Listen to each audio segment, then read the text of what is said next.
Dear friends, എല്ലാവർക്കും PSC പ്രിസത്തിലേക്ക് സ്വാഗതം.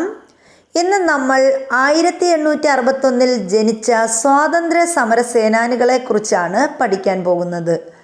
മോത്തിലാൽ നെഹ്റു ജനനം 1861, മരണം 1931. മാഡം ഭിക്കാജി കാമ ജനനം 1861, മരണം 1936. രവീന്ദ്രനാഥ ടാഗോർ ജനനം 1861, മരണം 1941. മദൻ മോഹൻ മാളവ്യ ജനനം 1861, മരണം 1946.